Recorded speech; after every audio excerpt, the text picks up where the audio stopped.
Hey, good morning, friends and family. This is Leontini, Black History 365. I want to share with you this morning a poem. It is a Senegalese written poem, and the name of the poet is Barajo Diop.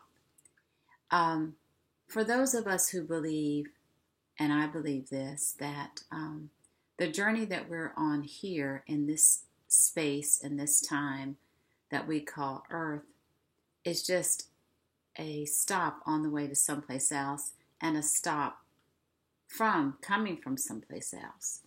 So when I do the work that I do in genealogy and ancestry, everyone is not called to do this work. It's a gift, and it's to bridge the past, the present, and the future, so that we're coming from the past to share with the present to prepare for the future.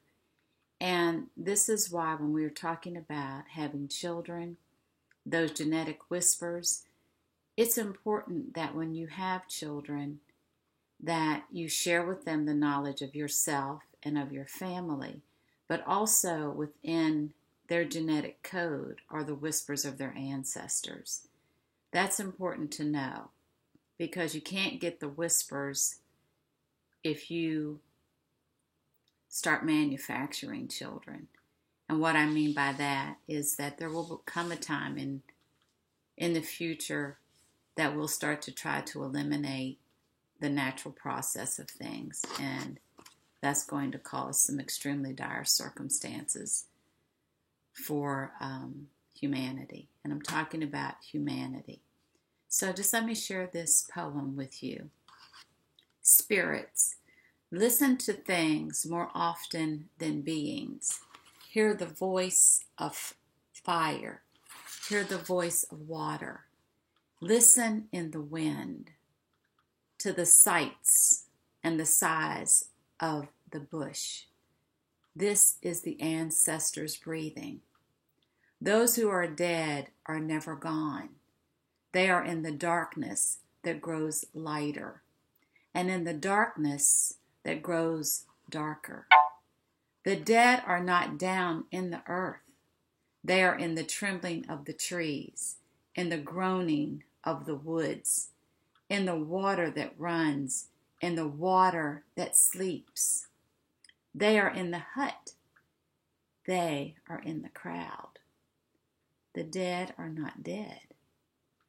Each day they renew ancient bonds that hold fast, binding our lot to their law, to the will of the Spirit stronger than we, to the spell of our dead who are not really dead, whose covenant binds us to life, whose authority binds to their will, the will of the spirits that stir in the bed of the river, on the banks of the river, the breathing of spirits who moan in the rocks and weep in the grasses.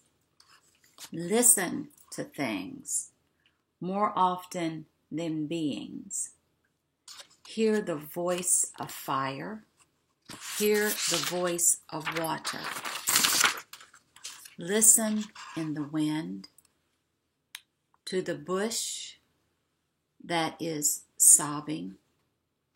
That is the ancestors breathing. Never gone, always present.